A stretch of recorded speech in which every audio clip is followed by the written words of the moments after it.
I'm Mike McShane, Director of Education Policy at the Show Me Institute, and it's my privilege to introduce you to Miss Carmen Ward and her son Paul, an 8th grader at St. Louis's KIPP Inspire Academy. He's been there since 5th grade, so he's been there, 4 years almost, and he's diagnosed with Asperger's disorder. Education is a deeply human enterprise. Families entrust their children to schools that have the duty to provide a quality education. Unfortunately, that wasn't always true for Carmen and Paul. Paul entered St. Louis Public School in the 1st grade. Paul was in what was called a self-contained classroom. So he was in a classroom with all kids with autism of various levels. So Paul would come home and let's say, for example, if a kid was bumping their head or hitting their head against the wall, Paul would come home and hit his head against the wall. If they were eating pencils, Paul would come home and eat pencils. So he began to mimic the behaviors of the other kids. Being in a self-contained classroom for a child like Paul who has Asperger's disorder, which means he's on the higher functioning level of autism, was very traumatic for him. There was really no support and no one that really wanted to help me, to help my son. It was just all about warehousing him. Luckily, Carmen has more choices for Paul. Within the city of St. Louis, families can attend public charter schools if they so choose. When Paul began attending a charter school, everything changed. When I came to KIPP ready to fight, because I thought that's what it was going to be. I thought it was going to be a fight like every other school.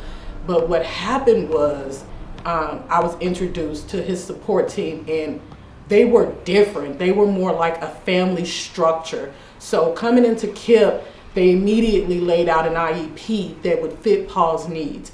And within that IEP, there was team members that were willing to meet me where I was. They laid out the plan for me. They organized a support system that worked for Paul. They pushed him into the classroom as much as he could possibly do. They did the necessary modifications because he was very much behind.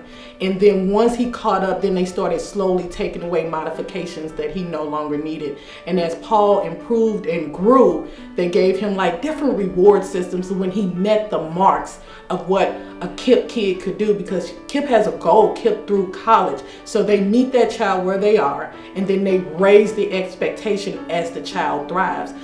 His case manager over the last 2 years, which is Ms. Criddle, she has been phenomenal. When we first get any student, we test them to find out where they are. We get to know their families. We go into their homes if necessary, just to get to know the child and the family. When they come to us, after the testing is done, we sit down, we talk to the families about where they are, and then talk about how far they can grow and come up with a plan and goals for them to meet. Missouri is one of the only states in America that geographically limits charter schools. Carmen has something to say for those who might be skeptical about the power of charter schools. I believe that every parent has a choice about the education that they want for their kids. But if you look at the choices that I have for an education for my son, every school in my area is not accredited. And the support system is not set up to meet a child with autism where they are. So I should be enabled with the power to choose a school that is going to educate my son and give him the best opportunity to either make it to college or get a good trade where he can be beneficial to society. Yes, he has Asperger's, but that does not mean he has to be on disability or welfare his whole life. And to set him up to fail is to put him in a system where he has no choice. I choose KIPP because they're going to take him through college or to his highest level of independence that is possible to him. And that's what, I can't speak for all charter schools, but that's what my son's school is set up to do. And I don't think charter schools' goal is to disenfranchise or take away anything from the public school system. But I think they're here because they want to give children in every neighborhood the same access to an education that a child in Rockwood or in the Francis House School District has. And I just think that that's the right